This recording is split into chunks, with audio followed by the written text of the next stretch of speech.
दोस्तों कैसे हो? मैं हूं राजवीर सागर और आप देख रहे हो मेरा यूट्यूब चैनल यार। दोस्तों भाई अभी आपने थंबनेल में क्या देखा, एक बंदा सामने वाले मैकेनिक को बोल रहा है कि ब्रेक शू मत डाल, ये लोकल ब्रेक शू हैं। तो क्या आप भी ऐसा अपनी लाइफ में करते हो जब अपनी बाइक आप रिपेयर कराने जाते हो? नहीं करते, क्योंकि मैंने अपनी आंखों से देखा है। मैं जाता रहता हूँ बिना ऐसे मतलब एज ए नॉर्मल पर्सन जाता रहता हूँ किसी दुकान में, देखता हूँ कि बंदा लोकल पहनने में लगा और सामने वाला कस्टमर से बोल रहा है सही से लगाइए जरा, कोई दिक्कत ना आए। तो भाई ऐसा क्यों होता है? देखो बताता हूँ। ऐसा इसलिए होता है ताकि आपको ये सोच सके कि यार चल यार 50-60 रुपये बच जाएंगे, 30-40 बच जाएंगे, जेब खर्च थोड़ा सा बचेगा, सेविंग हो जाएगी मेरी गाड़ी की। मतलब मेरी गाड़ी में जो सामान डल रहा है उससे मैं सेविंग कर सकता हूँ। ब्रेक शू जहाँ 200 के आते हैं वहाँ मैं 100 रुपये डलवा के 100 रुपये बचा सकता हूँ। तो भाइयों मैं आपको बता देता हूँ ये बहुत गलत है। इसके परिणाम क्या होते हैं, डिसएडवांटेज क्या होते हैं, इसके बहुत ज़्यादा नुकसान क्या होते हैं, ये मैं आपको क्लियर कर देता हूँ। देखो, जब कभी अपनी गाड़ी में आप ब्रेक शू डलवाने की बारी आती है तो ब्रेक शू जो होते हैं वो किस पे टिके होते हैं? आपकी गाड़ी के एलोविल पे टिके होते हैं, आपकी गाड़ी के ड्रम प्लेट पे टिके होते हैं, ड्रम स्लिप हो गए उस पर टिके होते हैं। तो ये सब चीज़ें होती हैं। अब जब आपने लोकल ब्रेक शू किसी केम में लगा के, ड्रम प्लेट में लगा के अपने एलोविल में फिट कर दिया, तो वहाँ क्या होगा, जैसे ही आप ब्रेक मारोगे आपकी गाड़ी की ब्रेक, एक तो सबसे पहली बात तो प्रॉपर तरीके से काम नहीं करेगी, जो मक्खन की तरह काम करनी चाहिए। दूसरी चीज़, आपकी गाड़ी में जो एलोविल लगा हुआ है उस एलोविल के अंदर एक ड्रम स्लिप होती है। तो जैसे कि अब इस वक्त देख रहे हो मेरे हाथ में ड्रम स्लिप है, पूरा एलोविल है। उस एलोविल के अंदर 3-4 चीज़ होती हैं। एलोविल में टायर होता है, एलोविल में 2 बैरिंग होते हैं, इस बैरिंग के बीच में एक बूस्ट होता है और इसके अंदर एक स्लिप होती है। काफ़ी सारे लोगों को तो ये पता ही नहीं है कि ऐसा कुछ भी होता है या नहीं होता। देखो ये ड्रम स्लिप होती है, देख रहे हो आप, देख रहे हो। अगर बारीकी से देखोगे इसको तो आप समझोगे कि हाँ इसके अंदर कुछ कुछ ऐसे निशान आ रखे हैं, स्क्रैच आ रखे हैं। स्क्रैच आ जाते हैं, मैं मानता हूँ, बट लोकल ब्रेक शू डलवाने से आपकी गाड़ी के ड्रम स्लिप में क्या क्या नुकसान होता है आपको पता तो लग गया ड्रम स्लिप क्या होती है। तो आइए फटाफट से चलते हैं अपने पर। ड्रम स्लिप कट जाती है। ड्रम स्लिप कटने के बाद उसका मोटा खर्चा आता है। अगर आप कंपनी में, किसी कंपनी में सर्विस करा रहे हो, मतलब नॉर्मली अथोराइज सर्विस सेंटर में सर्विस करा रहे हो बाहर से लोकल ब्रेक शू डलवा के, तो समझ लो आपकी गाड़ी में पूरा एलोविल डालेंगे कंपनी वाले।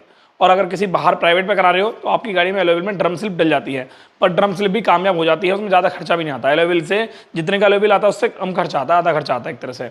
बट ऐसी नौबती क्यों है जब आप अपनी गाड़ी में लोकल काम ना कराओ, ओरिजिनल काम कराओ? देखो होता क्या है, ये लोकल ब्रेक शू जो होते हैं, जितने भी छोटी छोटी कंपनी के ब्रेक शू होते हैं ना, ये अपनी जो ओरिजिनल कंपनी है, हीरो की या होंडा की या बजाज की, वो उससे कंपेयर नहीं हो सकते। क्यों? जो बड़े लेवल पे कंपनियां होती है वो अपनी क्वालिटी को हमेशा बरकरार रखने की कोशिश करती हैं, क्योंकि ब्रेक्स का जो मामला होता है वो गाड़ी की पूरी एक क्षमता पे डिपेंड करता है, गाड़ी की स्पीड कंट्रोल पे डिपेंड करता है। अगर वहीं आप अपनी गाड़ी में लोकल में कंप्रोमाइज कर लो, लोकल में ट्रांसफर कर लो, उसको एक लोकल में डाइवर्ट कर दो, जहाँ पे 250 रुपये की चीज़ आ रही है वहाँ पे आपने 100 रुपये के ब्रेक शू डलवा ली, तो आप थोड़ा सा सोचो, थोड़ी मेंटेलिटी देखो इस चीज़ की कि 150 रुपये बचाने के चक्कर में आपने 100 रुपये का पार्ट डलवा लिया अपनी 90,000 रुपये 1 लाख रुपये की मोटरसाइकिल में। तो क्या लगता है आपको वो चीज़ कामयाब हो पाएगी? थोड़ा सा सेंस लगाओ। लोकल ब्रेक शू कभी भी आपकी गाड़ी में कामयाब नहीं हो पाएंगे। अगर आपकी गाड़ी में लोकल ब्रेक शू आपने डलवा लिए, जैसे मान लो मैं आज चला रहा हूँ गाड़ी रोड पर, मेरी गाड़ी थोड़ी बरसात में भीग गई और उसके बाद जब मैं गाड़ी घर पे खड़ी करूँगा तो वहाँ पर क्या होगा, पूरी रात जो हमारी गाड़ी भीगी है, उसके ब्रेक शू जो भीग गए हैं, उनके लेदर पे जो पानी चिपका हुआ है, वो अगले दिन तक या नेक्स्ट मॉर्निंग तक वो लेदर फूल जाएंगे, फुला देगा उस पानी को। पानी जो है उस लेदर को फुला देगा। अगले दिन जब आप ब्रेक मारोगे तो ब्रेक्स जो हैं, लेदर जो है उसके बहुत हार्ड हो जाएंगे। अब काफ़ी सारे नीचे महापुरुष बोलेंगे भाई उसे लेदर नहीं बोलते, उसे कुछ और बोलते हैं। तो भाई लेदर एक एग्जांपल के तौर पे बता रहा हूँ, मैं एक्जैक्टली नाम नहीं बता रहा आपको, ठीक है, देसी भाषा में समझा रहा हूँ। तो ये जो चीज़ होती है और हार्ड होने के बाद वो आपकी गाड़ी के एलोविल, जब आप ब्रेक मारोगे तो जब एलोविल से टच होगी वो तो हीट होगी। और जब कोई चीज़ हीट होती है, फॉर एग्जाम्पल अपनी गाड़ी में आप ब्रेक मारोगे तो वो एलोविल हीट होगा, और जब एलोविल हीट होगा तो एलोविल क्या है, अंदर ड्रम स्लिप लोहे की होती है, ऊपर एलोविल होता है, वो ड्रम स्लिप हीट होगी, हीट होने से वो कटने लग जाएगी, धीरे धीरे कटने लग जाएगी। एक टाइम ऐसा आएगा आपकी गाड़ी में ड्रम स्लिप कट जाएगी बहुत बुरी तरह। ये तो चलो एक हो गया, इसके अलावा एक और भी बताता हूँ। ड्रम स्लिप जो होती है उसके अलावा हम साइड में करते हैं ब्रेक शू। ब्रेक शू में 2 स्प्रिंग लगती है जैसे कि सभी को पता है, पर जो ओरिजिनल ब्रेक शू की स्प्रिंग होती है उसके जो नक्के होते हैं वो ओरिजिनल तरीके से एकदम परफेक्ट क्वालिटी में होते हैं, बहुत ज़्यादा हैवी बिल्ड क्वालिटी की होती हैं। वो जो स्प्रिंग जिस पर टिकी होती है वो छोटे छोटे जो पिद्दू से नक्के होते हैं। अगर आप लोकल ब्रेक शू डलवा रहे हो अपनी गाड़ी में तो वो नक्के बहुत हल्के होते हैं, झटके से ब्रेक मारने पर नक्के टूट जाते हैं और बाद में आपको परेशानी बहुत ज़्यादा भुगतनी पड़ेगी। कभी कभी तो ये भी होता है कि भाई हमने ब्रेक एकदम से झटके से मारी और हमारी गाड़ी की स्प्रिंग टूट गई, और वो स्प्रिंग टूट के सारी स्प्रिंग वो अंदर ही रह गई, मतलब एलोविल के अंदर ही रह गई स्प्रिंग वो। और उसके बाद क्या हुआ, आपकी गाड़ी का व्हील जाम हो गया, एलोविल जाम होने से एक्सीडेंट हो गया बस, और फिर तो भैया कल्याण होना ही है। तो भाई ऐसी नौबत ना आए उसके लिए आप सिर्फ एक ही काम करो, अपनी गाड़ी में ब्रेक शू ओरिजिनल डलवाओ। ब्रेक शू लोकल डलवाने के बहुत बहुत बहुत ज़्यादा डिसएडवांटेज है, बहुत नुकसान है। ये आपको सिर्फ और सिर्फ मैं आपको इसलिए बता सकता हूँ क्योंकि मैंने खुद अपनी आंखों से होता हुआ देखा है।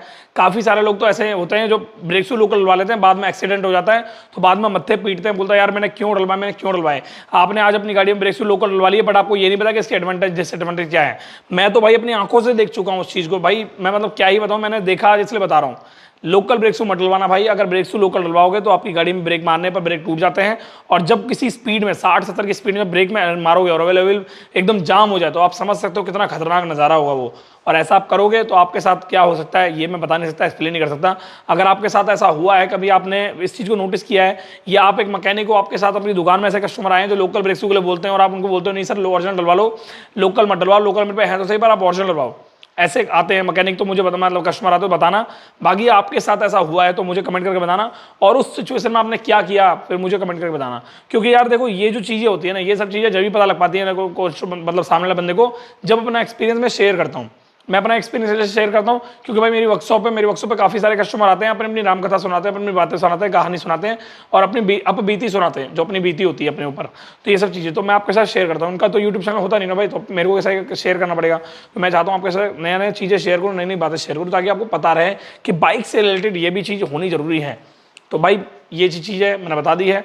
बाकी एक लास्ट पॉइंट आपको बोलूंगा, अगर आपको वीडियो अच्छी लगी तो नीचे लाइक करना, कमेंट करना, शेयर करना। छोटी सी वीडियो थी, आपको सोचा बता दी जाए।